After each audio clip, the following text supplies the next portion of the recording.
Welcome to the Riskwiser Zone. I'm your host, Louie. Today, we're diving into the fascinating world of AI and its implications on the global economy. A recent statement from OpenAI's CFO, Sarah Frier, has sparked debate about the potential for government intervention in the AI industry.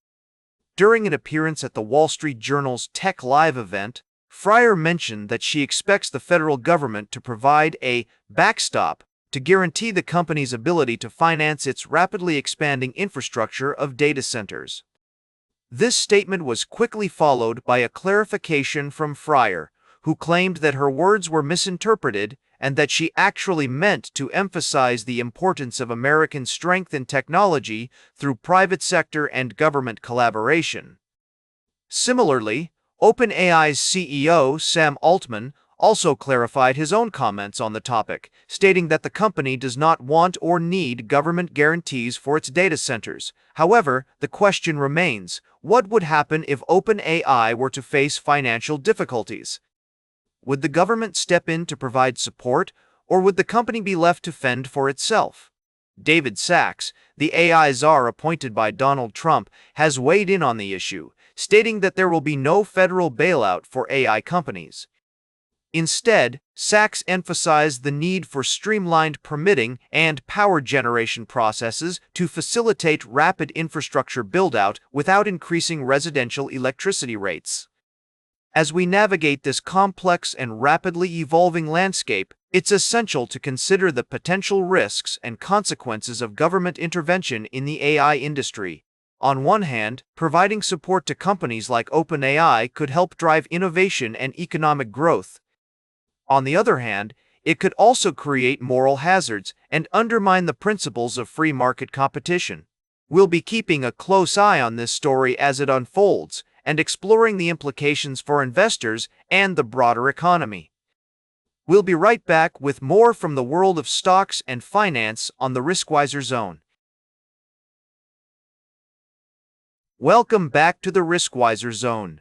We're continuing our discussion on the latest market trends and news. Today, we're focusing on the recent developments in the stock market, where we saw a mix of gains and losses across various sectors. The Dow Jones Industrials saw some notable movements, with Amgen leading the pack after reporting stronger than expected Q3 product sales. Johnson Controls International also made significant gains after beating revenue expectations. On the other hand, Zimmer Biomet Holdings took a hit after missing sales forecasts. In the tech sector, Unity Software and Toast saw substantial gains after reporting impressive revenue numbers. However, Axon Enterprise and Pinterest faced significant declines after disappointing earnings reports. It's essential to note that these market fluctuations can be influenced by various factors, including earnings reports, industry trends, and economic indicators. It's also worth mentioning that the market is keeping a close eye on the upcoming earnings reports from major companies like Air Products and Chemicals, Akamai Technologies, and ConocoPhillips. These reports can significantly impact the market's direction and provide valuable insights into the overall health of the economy.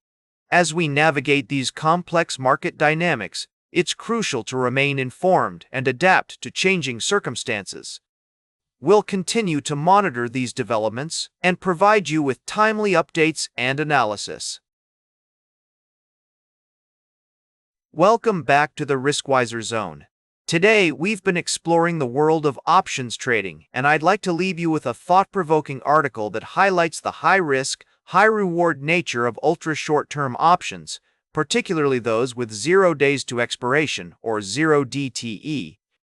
As we've discussed throughout this podcast, options trading can be a powerful tool for investors, but it's essential to approach it with caution and a deep understanding of the risks involved.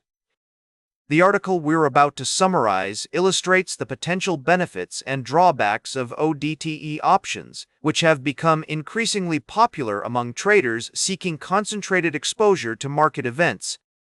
The example provided in the article involves a trade on ABBV, where a trader buys downside puts ahead of an earnings report. The stock's subsequent move results in a significant gain for the trader, with a return of approximately 122% in less than 24 hours. However, as the article notes, this type of trading is not without its risks. The same structure that amplifies gains can also magnify losses, and traders must be prepared to lose their entire premium if the trade doesn't work out.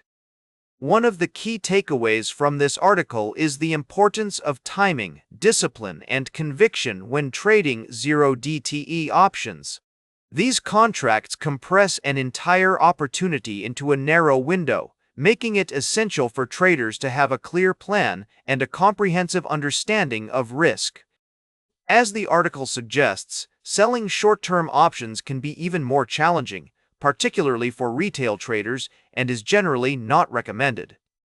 Ultimately, ultra-short-term option setups like 0DTE capture are high-risk, high-reward propositions that require a significant amount of expertise and caution. While they may appeal to some traders due to their potential for rapid gains, it's crucial to approach these trades with a clear understanding of the risks involved and a well-thought-out strategy. As we conclude today's episode of the Riskwiser Zone, I want to emphasize the importance of educating yourself and doing your own research before engaging in any type of trading or investment activity. It's essential to be aware of the potential risks and rewards and to never invest more than you can afford to lose. That's all for today's Riskwiser Zone. Remember to like, share, and subscribe. And until next time, keep your finances in check.